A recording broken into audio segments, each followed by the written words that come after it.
Hello, everybody. Welcome back to the Pauper Premiere League week number 2. We just had an awesome match between myself and Brian Koval here. Brian, what did you think of that match? You won pretty cleanly, 2-0 there. Game 1 was a sweat. I was fortunate enough to have the Doomblade both games for the turn 2 priest, and that was pretty much it. Game 1, you had an awesome flex about how grindy elves can get, but the teachings deck is still grindier. So that was a crazy one. I'm glad it's in the record, though I hope to never do that again. Absolutely. And that's kind of what I meant when I was saying that elves can get very grindy against these teaching decks, is that you can actually outgrind them if the it's like often like a 1-for-1, 1-for-1. But in that game, I didn't really see any distant melodies. I didn't really see very much by way of lead the stampedes, which was, for how long that game went, was really kind of surprising to me. But that if I would have seen any of those, that might have turned the entire tide of that game. But unfortunately, it didn't. And then we got into game 2, and I felt I was on that receiving end of some really sweet justice from you. So it's not justice; it's just us. Yeah, exactly. So so now we are going into round 4 for the night, and we've got another really sweet matchup here. We get to see Joseph Hourani on his really awesome blue-white familiars list, and Ricardo Mattana on the Boros snow list. What do you think of this matchup, Brian? I'm looking at those 5 red blasts in Ricardo's sideboard again, and this is what they're for. I think Ricardo's favored. He can pressure meaningfully. He's not going to die to 2 power flyers because he has his own 2/3 flyers, unless he gets Dignitary locked in game 1 when he doesn't have access to his red blasts. But he still has Galvanic Blast. He can pick off the wall. He can pick off whatever he wants. He has a lot of burn. So exactly. I think Ricardo is favored here. Now, it ultimately kind of depends on who sets up faster. I feel like Ricardo's list is a little more dirtly. So while they both kind of dirtle up to their, take their sweet time building up to like their fiery finish, so to speak. I feel like Ricardo might just be just a little bit slower, because if Joseph gets to really set up and he's really kind of, what's the word I'm looking for? Undisturbed. I don't know. You kind of get where I'm going there. So as long as like there's no real interaction, no responses, no like counterspell, fiery, whatever, then Joseph can just take it away and just run away with the game really fast. Looks like we are. And we are in turn 1 already down here. All right. Yeah. So looks like we've got ourselves a hand here. But losing. So those 2 bogs that we saw Ricardo sort of pick apart my plan A with. Yeah, they're definitely going to put in some work here. Yeah, they're good here too. They're not as good because Joseph has a lot more instant speed action out of the graveyard than I do. Like I sort of wanted to sit there the whole game as a resource, but Joseph wants to just shoot out of it in 1 turn. So, but he could clip a deep analysis. He could reset the graveyard for the first wall. Might just be a 0/5. Right. So, 1 second.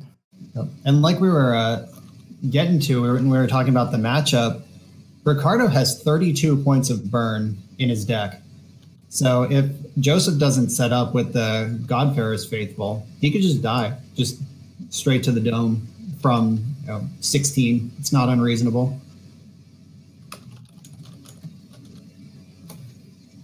Yeah. So looks like they're just trying to get all these little technical things sorted out here real fast, just making sure that the hands are showing correctly on the right side. Because as you can tell, unfortunately, they're slightly flipped around here. We ran into this a little bit last week. It's a little hard to tell sometimes based on who hosts what match and who jumps in. But we're just doing our very best to set this up as quickly and cleanly as possible, just to make sure that you guys have the best viewing experience possible here. So just bear with us as we get that fixed. But the show must go on here in the meantime. Yep. So hands are backwards, but we can see the board. We can see the hands. So we can still work with this. Joseph is... Ricardo's got the Seeker. That's big. Yeah. Seeker are getting crunchy when when Joseph is just playing his chanceries and setting up sack bounce lands for later. Like, Seeker's going to get in for 4 next turn. Yeah. We've got Bog comes into play tab, so not necessarily for... Well, now there's a Radiant Fountain there, so that's just going to clean things up nicely. Okay, yeah. So you can go Radiant Fountain into Astrolabe into Prism, and that Seeker's just going to put some really hard pressure really fast. Yep. Joseph's going to be able to start getting there with Godpharaoh's Gift a little bit, but it's going to not quite be enough necessarily to get there. And then even then, Ricardo the following turn just has the Galvanic Blast and even now an Oblivion Ring to get rid of that Godpharaoh's Faithful and make it so that Joseph can't really gain any life. Yeah, the Oblivion Ring is going to turn on Seeker for the turn, and it's going to clear the Faithful, and we get to keep Galv Blast in the hand to go face later. Mm-hmm. I like Ricardo's position right now. Yeah. He's definitely getting the edge here very fast. And even if he really wants to, like, let's say that Joseph goes for the Faithful, which he does here. And I guess he could snap Seeker just to suck up some damage here. Looks like he's going to do that. And then he's going to evoke Muldrifter, gain some life. So, not to say that he will, but Ricardo might just try and fire off the Galvanic Blast here and drop the Seeker of the Way again. Again, Joseph slowing him down a little bit. But if we really came down to it, then Ricardo could always, Galvanic Blast into a Thraben Inspector, crack the clue. So he's definitely got some options here. He could even just go Oblivion Ring, Thraben Inspector. Yeah, I kind of like that personally, but I am playing a control deck. We'll see if Ricardo wants to get aggressive here. Yeah. Seeker or Galv Blast is the aggro play, and then O-Ring Inspector is the control play. Yeah, looks like he is indeed going in with the O-Ring hit. So now what he doesn't know though is that Joseph has the other another Godpharaoh's Faithful in his hand. Well, so, good thing we have that Galv Blast. Exactly. Oh, and he drew a third one. Lot of respect. He didn't play the Thraben Inspector. He's holding up Galv Blast. Yeah. He just doesn't want to die this turn. Very impressive. So.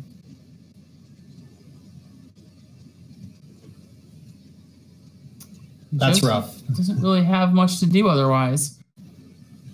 Can't really cast that. Can't cast the Mnemonic Wall. Can't cast the Deep Analysis because you don't have any Sunscape Familiars or anything. You just gotta do the best you can with it. Yeah, drawing that third Faithful though, I feel like the advantage bar just moved in the other direction a little bit.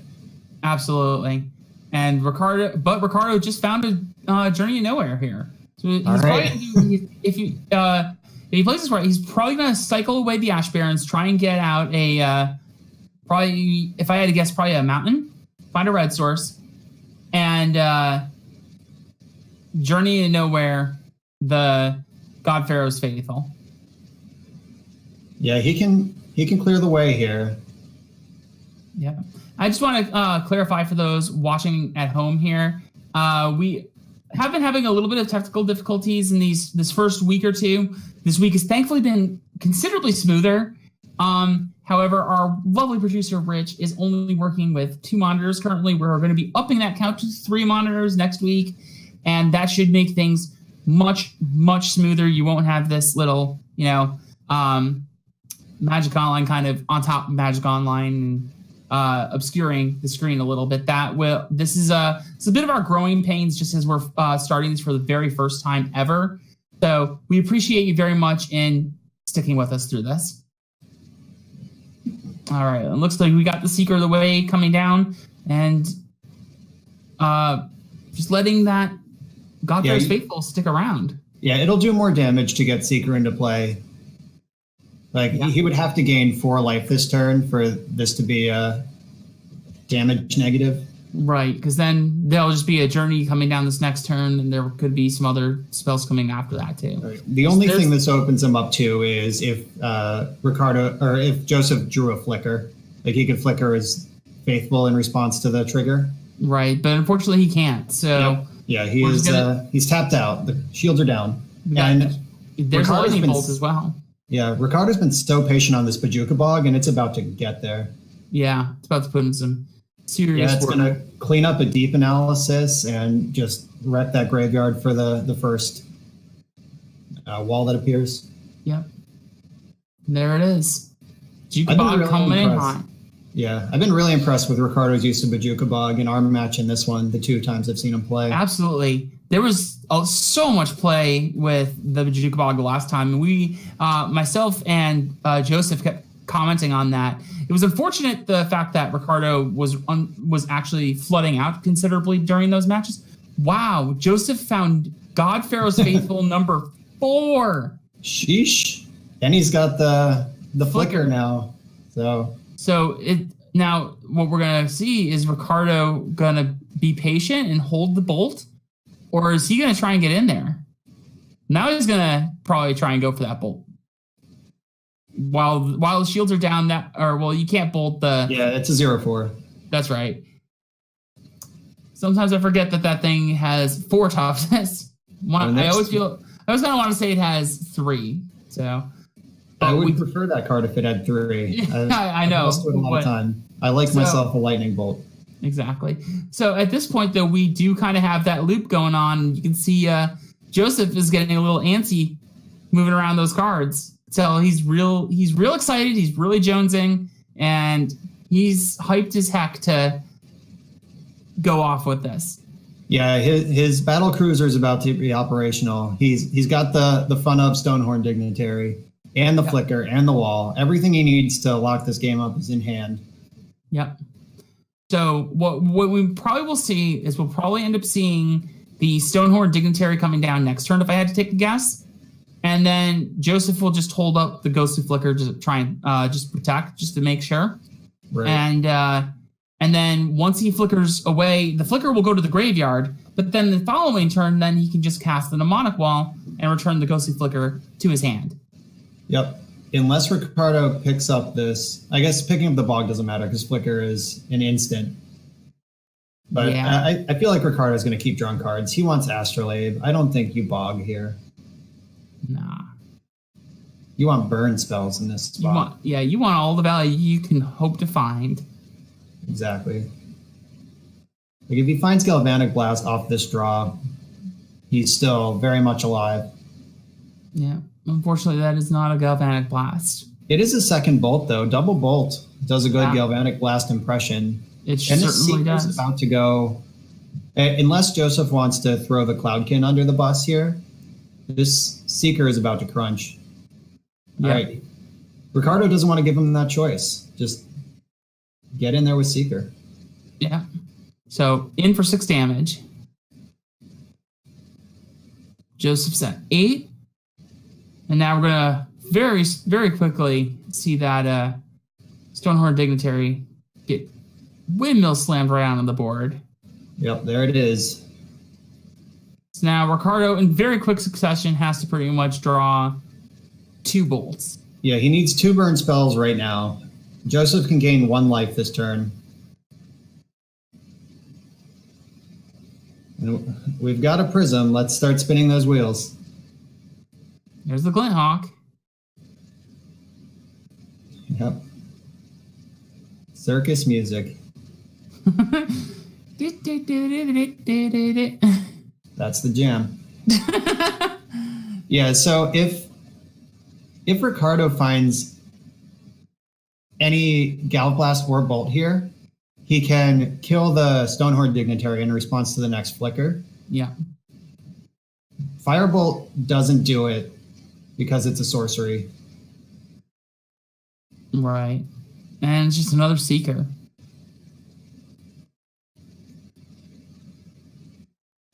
Well, the squad is ready if Ricardo ever gets a window. Yeah.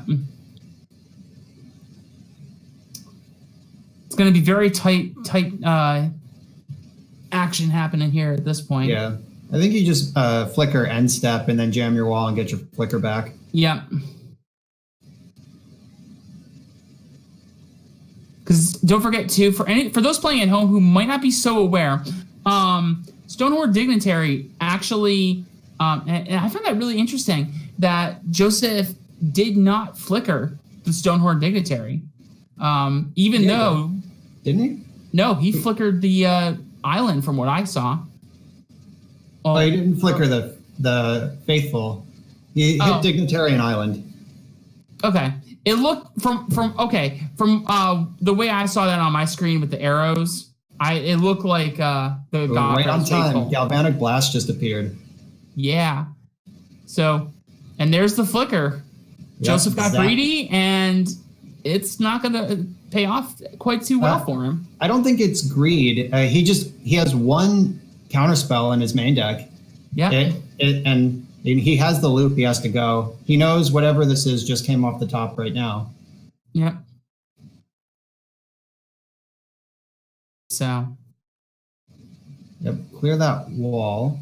Shields are down. So we got. He misses one more attack step. Right. So Joseph still has a little bit longer to try and find what he's looking for. He's finding the Sunscape Familiar. It'll be great if we can see like a flicker coming down here pretty soon, but that's going to be about it. Yeah, this is the last turn. If Joseph bricks on this draw step, Ricardo's coming in. Mm-hmm. And it is going to hurt. Yes, it's going to be a sizable crunch. And he can cast and flash back Prismatic Strands and just name like blue or black, like some random color. And there it is. Green. It's just another land for Joseph's draw. And that he's going to have a painful turn here. I'm not sure if he's dead. So if the bolt goes upstairs, he's at 9, and then the 2 Seekers become 3/3s. Oh, the Journey is probably going to seal the deal here. Yeah, you just hit. What do you hit with Journey? I hit here? Stonehorn Dignitary. That's probably what I would hit. Yeah. So I see Alex here in the chat asking us the question, what do you think? Do you think that Ricardo should have hit the Stonehorn Dignitary instead of the Mnemonic Wall like he did? Or yes, I do, actually. It's so actually, if you hit the wall there, then he still has Dignitary, and there's one card in Joseph's deck left. He only has 2 flickers, 2 Ephemerate. And Ephemerate is way slower than Flicker. So you're fading a 3 of. But if you bolt the Dignitary, then there's no Dignitary in his deck anymore. There's one Mortuary Mire to get it back, but that's nowhere in sight. Right, exactly. And even then, it still takes him a certain number of turns to really kind of get there with it. Right. Yeah, so I when he did it, I was thinking I would have hit Dignitary. Mm-hmm. I also would have journeyed pre-combat here. I'm pretty sure we could have cobbled lethal together. Probably could have gotten an extra little point of damage in, and and now he has to get rid of Dignitary. Yeah, like that Dignitary has 3 damage on it.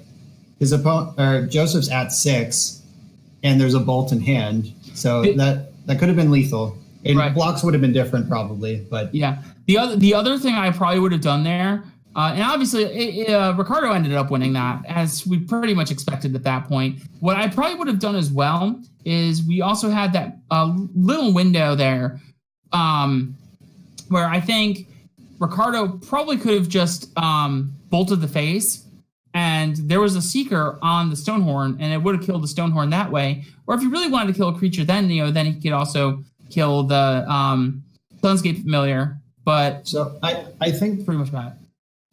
I think what he was doing was playing around a flicker effect.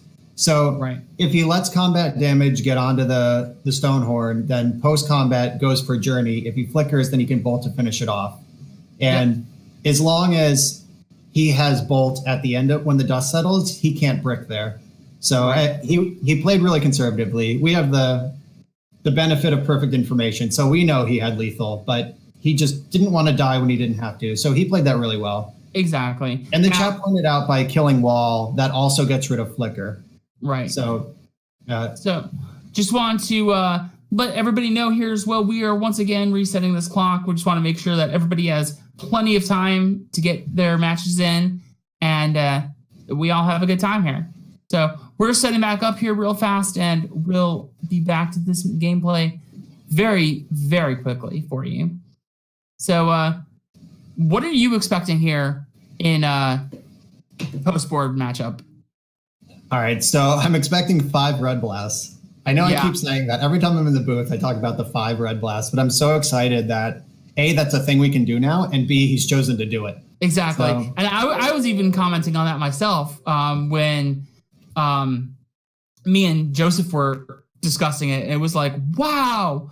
I don't think I really noticed that when I was actually looking at Ricardo's list. Obviously, I had to end up like basically retyping these lists for the deck list article that I published. And it was not something that really registered in my brain when I was typing it, that there were 5 blasts in here, 5 red blasts.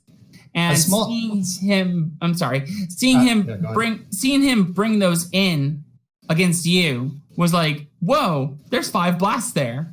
Yeah, I had to play our game 3 really weird. Like, he mulled to 5, and I was way ahead for most of the game, but it was still like, do I want to run this teachings out into a red blast? Like, I didn't cast a turn 2 augur on it against his mull to 5 because he had red mana up. Like, I just really respected these 5 red blasts, and they're pretty crazy. And minor nitpick, though, is there any reason not to be on 4 Pyroblast when you have a prowess creature in your deck? No. Like, shouldn't this be 4-1? Like, there's nothing in Pauper. There's no meddling mage. So I think this should be 4-1. It really should be. That may not have been something that really registered. I don't know. Maybe wanted to show off those red elemental blasts. But I mean, everybody's made some, like, slightly, you know, arguably at least, some slightly, you know, suboptimal choices in their thing. Obviously, I'm running for Weather the Storm in my sideboard because, you know, one of the things I expected out of that Ricardo could be bringing to the table was burn. Well, I always talked quite a bit about burn, so I was like, well, if I face burn, I'm going to be in for a tough time, so I'm going to pack all 4 Weather the Storms here. Well, it turns out that he still basically brought burn. It just dirtles more. It's dirtle burn. Like, I don't board out Weather the Storm in that matchup. Like, that's clutch. Like, if you need to get above, like you can't just stabilize at 10 or whatever. He's got 32 points of burn in his deck. Like, you got to weather that storm. Like, I don't know if you're going to bring in any number of them, but like, I liked having one that I could get when I need it in my teaching package. Like, yeah, and it definitely put in some work again. You know, even like against us here, you said one of, because that longbow was starting to whittle you down, but because you gained that extra buffer in life with the Weather the Storm, it made it much harder for me to even want to try to get in there for damage. Yeah, and I found in playing this deck that Weather the Storm is usually the first teachings gets whatever removal spell you need to stay alive. The second one gets the third one, then the third one gets Weather the Storm. Like, right. In most situations. It definitely changes the way I see the teachings matchup as an Elves player, for the record. Because that was kind of like I said, you know, like we mentioned, it can very much outgrind teachings, but previously there wasn't really that major life gain like that. So it would just be like, okay, I would just grind out until I was able to kill you. But this makes it much harder. That said, we are ready to go here for our second game. So here we go. Let's see what we got going on here. All right, looks like we got hands in the right place and names in the right place. Yeah. The record is still incorrect. Ricardo's up a game, but our names are right.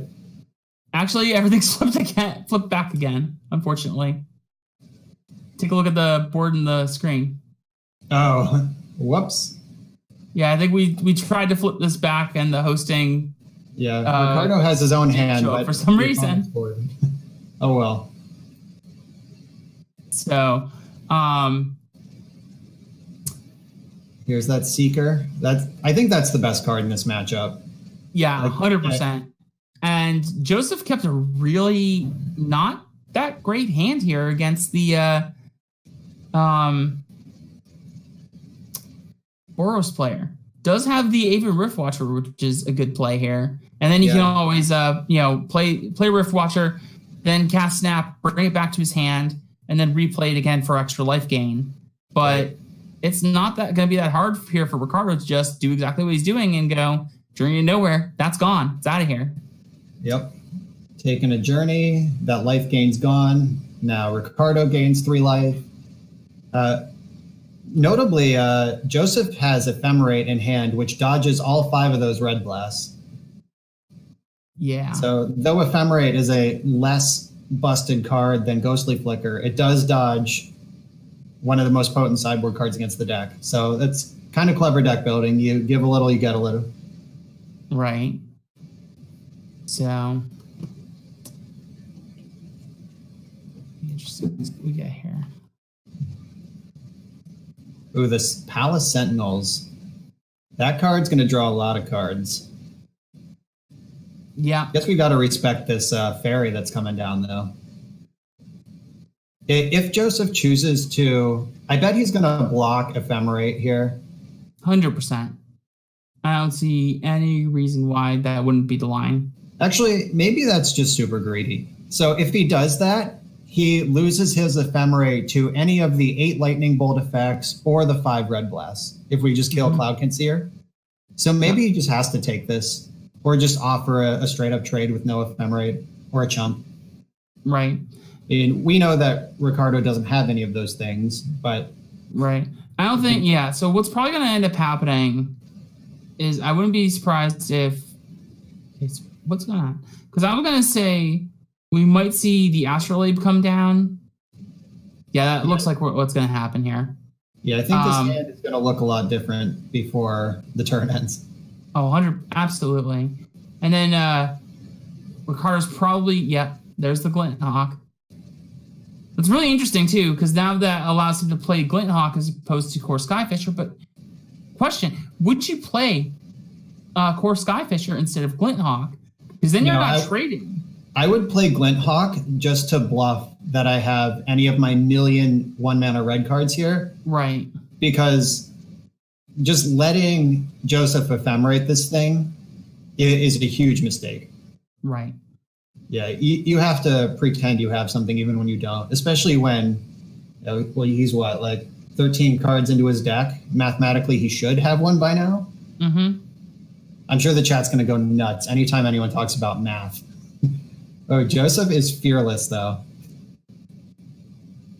Yep, rewarded. Fearless and rewarded. Go big or go home, I guess. Got there. Sometimes you just got to gamble. Take those risks. And so then, interesting. So we're going to see a Core Skyfisher come down now. And then, so then Ricardo's going to be sitting on some Astrolabes. Yep. And Joseph's going to be able to land that Ephemerate on that Cloudkin Seeker, or Cloudkin Seer again. Draw more cards. And he got a Mortuary Mire, too. So if he gets one of his pieces and it dies, well, then he can just get it right back if he holds on to that Mortuary Mire long enough. His hand is kind of poop soup, though. He's got 3 Dispels and a Snap and some lands. Like, that's not going to do it against 3 2-power creatures. Nope, and we can see that he recognizes that fact and is snapping to try and get some value here from this Seer. You got to. Oh, there's a Stonehorn Dignitary at the very least. All right, he's got 4 of those now, so that'll go a long way. Yep. One of his 4 flickers is in the bin at this point, though. Right. And we have Bog by Leon and Ricardo. Ricardo's got the Bog. Okay, and it looks like we have a fixed up layout here now. Nice. I'm guessing what we did was then we had just one overlay for the one way the players were showing up here, and by doing this now, we have one for either or just in case the sides get switched again for some reason. So again, one of our little growing pains, but the more we do this, the better we get at it. And we once again thank Rich, our amazing producer, for helping us every step of the way. So what do we got here? We got some creatures coming in for some hot attacks, it looks like, pretty soon here. Yep. So Ricardo can draw another card off Astrolabe this turn if he turns that red into snow and then the white bounces Astrolabe. Yep. There it is. So Joseph's going to know the shields are down. I guess we still have our land drop. So one more shot to draw a red card before we just bog him. Mm-hmm. And the Seeker is going to be monstrous.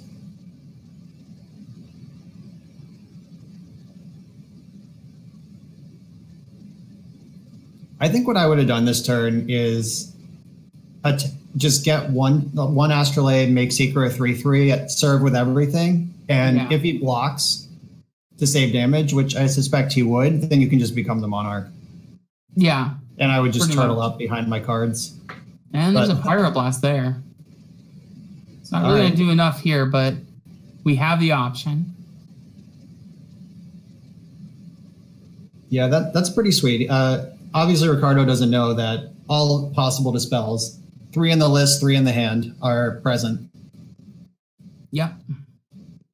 And there's Godfarer's Faithful too there. But unfortunately, Joseph can't really do it with only one white source, so he's just going to go in, slam that Dignitary down as quickly as he can to, try and stop, try and at least slow down Ricardo's game plan here. I think it's Monarch time. Yeah, just definitely feeling that way. And Joseph is not going to be able to take the Monarch in any reasonable fashion here. So no. I just want to start drawing cards here. Yep. I like just jamming Sentinels, leaving up red.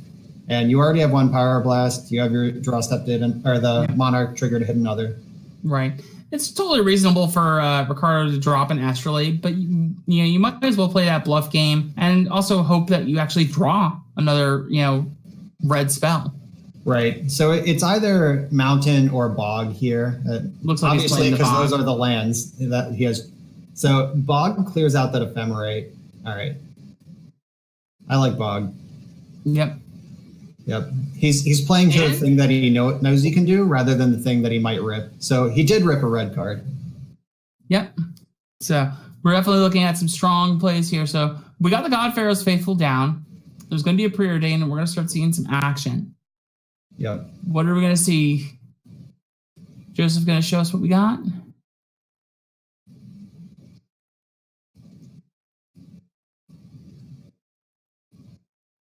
Doesn't quite. It's a mystery.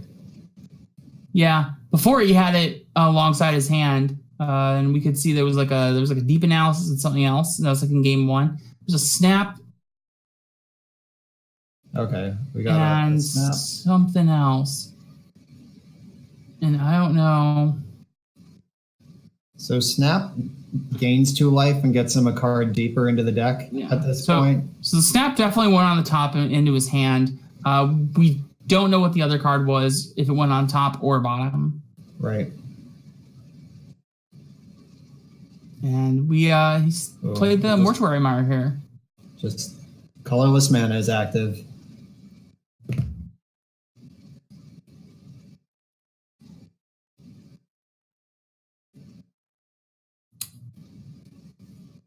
I like just dumping all the artifacts. I guess that's what I'm thinking.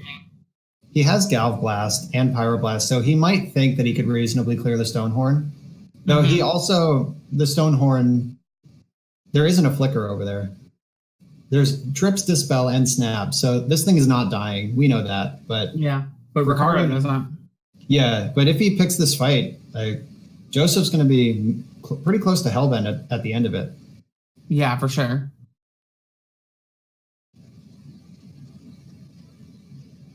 There's a Faithless Looting, Tim. Oh, that's good. This hand has got some bricks in it currently. Mm-hmm.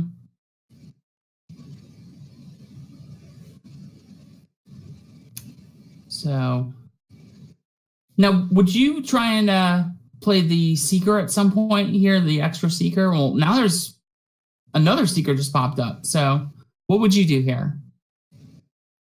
I personally would do everything that draws me a card. So I would probably looting here and get rid of that extra Seeker. I think we have enough pressure. We just need to bust up this Stonehorn Dignitary. Right. That makes sense. We might actually see him even lose some Seekers per chance.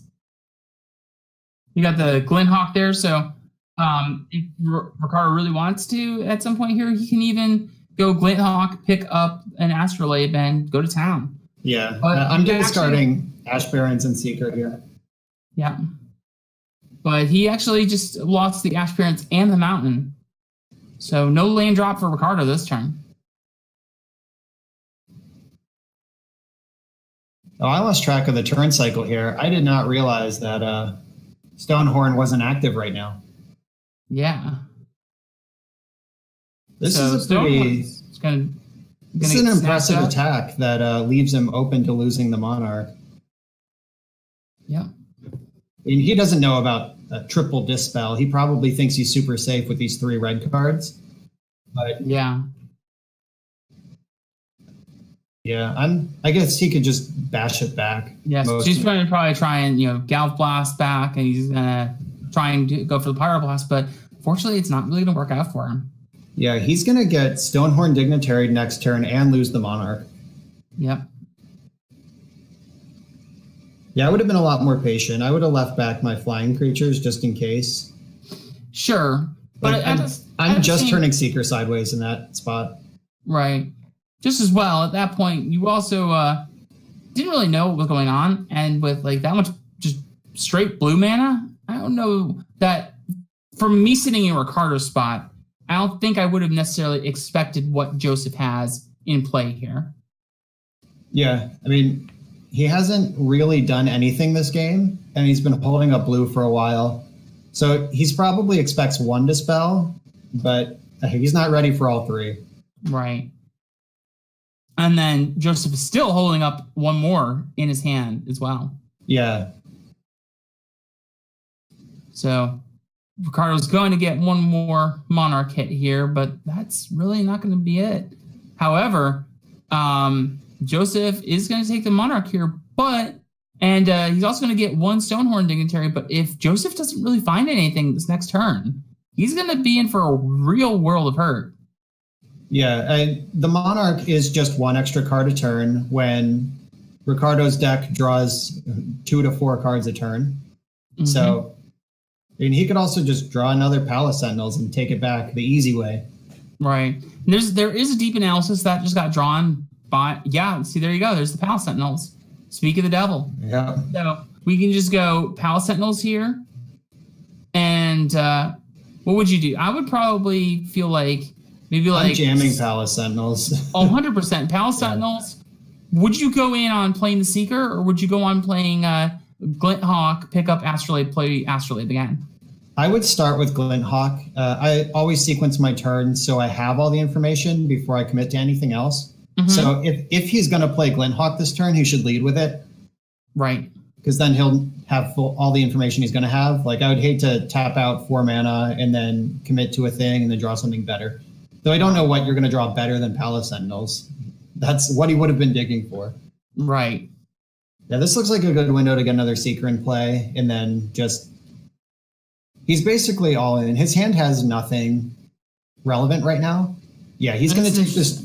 He's going to take this turn to just dig. Right. So he picked up Astrolabe and didn't pick up Great Furnace to to hold up that bolt or anything. So it's going to be interesting. Even we got more a red. Oh, yeah, Mystic Remora. Mystic Remora looks extra spicy right about now. So the sad thing about Mystic Remora is that we're actually, that Ephemerate. That dodges the Reb. Lightning Bolt doesn't hit Stonehorn. That was a good deep analysis.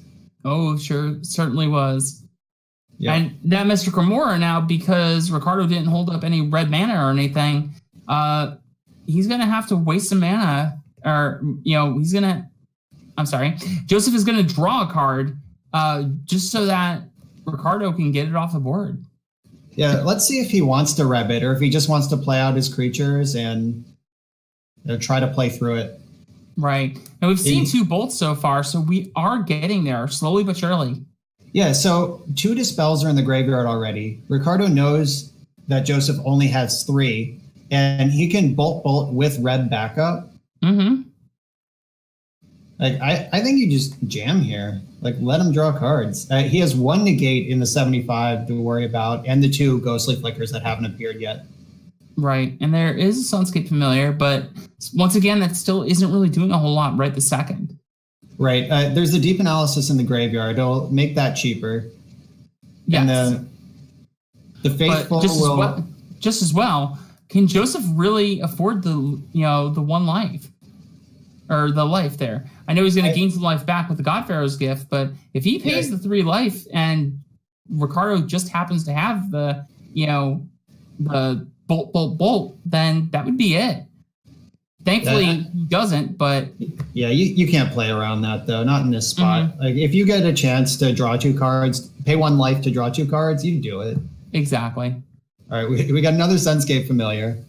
Yeah, he also has Dispel, so he was not exposed, really. It would have to be bolt, red blast with exactly that 4 mana he left up. Yeah. All right, 4, 5, 6, 7, 8, 9, 10. We're 1 short. We're so close. Yep, and the Monarch keeps on chugging. Mr. Grimoire is really cool. We got ourselves some with Ghostly Flicker. Time to pull up. Ghostly Flicker, I believe, is artifacts, creatures, and land. Okay, I didn't remember if it specified what permanent type or if it just said permanent. Yeah, it does specify which kind of permanence. Too bad. That would have been. Yeah, that would have been really exciting. Yeah, that would make Mr. Grimoire probably a lot more playable in this format.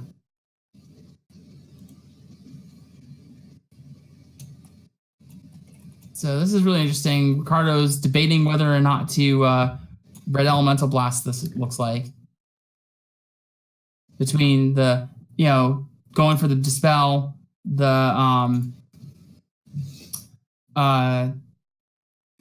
obviously, is there a counter? Is Joseph, going to draw an answer off of the Mr. Grimoire? Things like that. And it looks like he's going to go for it here. Just try and keep Joseph off some number of cards. Yeah. And then Ricardo might actually even pay the mana to keep Joseph off the Mr. Grimoire draw. Yeah, absolutely. He's not doing anything else with it. Okay, the 4.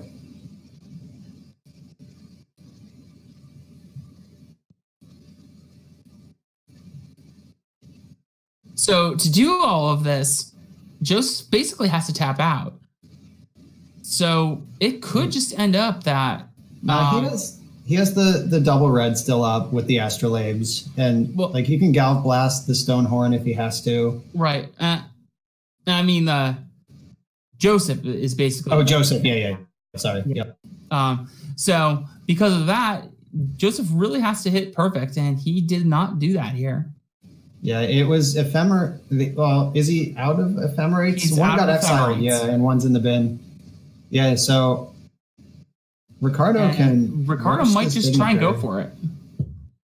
Ooh, 13 points of burn. We don't have an attack step right now. Nope.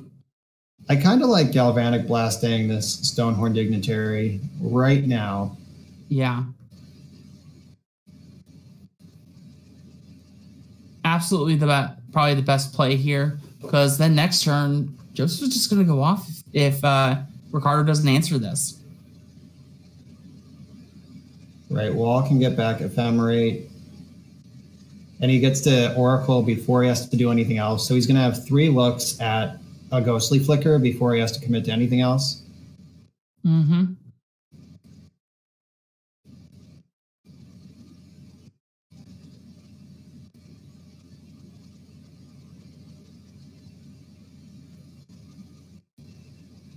Is Stonehorn Dignitary currently... Ricardo has an attack step, right? Dignitary is not there. Nope, I do not believe it is. Yeah, I think we can just crunch. Like, oh, ghostly flicker right off the top. Yep, and unfortunately, it's not going to get there. Yeah, if Ricardo just dumps all his artifacts and then roasts the face, I think we're good. Mm-hmm. Yeah, like he knows that white mana doesn't do anything because both ephemerates are accounted for. He had to tap out a blue to protect his Muldrifter. And there's another blast right there. So at this point, Ricardo doesn't even need to go in for doesn't even need to get there off of just the damage, but he's going to try anyway. Yeah, he has lethal burn in hand. He doesn't even need to attack. Right, but he's going to anyway.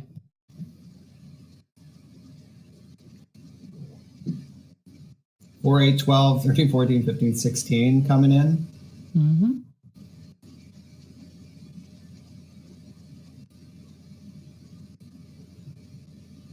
So looks like Ricardo's got this all wrapped up, and this is going to be the end of match 4. I believe this is round 4 now. Yep. So once we're finished with this, we're gonna have myself and Ricardo actually going at it, and Brian is going to be in the booth here with Alex Ullman. Very, very excited to play this match. Elves versus Boros actually doesn't really always go the way people think it will. A lot of people think Boros, with all of its bolt spells and whatnot, is pretty favored. But because Boros takes quite a little while to get itself going, it's actually a little more favored in Elf's side. So it's going to be very interesting to see what happens. It ultimately comes down to just basically who draws the better hand. Yep, this Snow Boros deck is super dirtily. Like that, it just spends a lot of time setting up, and it's doing an extremely powerful thing. But you sneak a priest or a Timberwatch through, they could just die. Absolutely, and it's like I like the way I describe the Boros deck is it's like obviously one of the early names for a long time was Kitty, based off of the whole idea of dirty Kitty. And then this is basically just like it does a whole lot of nothing for a ton of turns, and then you're dead. Yeah. Basically the gist of the stack. And there it is. There's that burn. Coming in hot.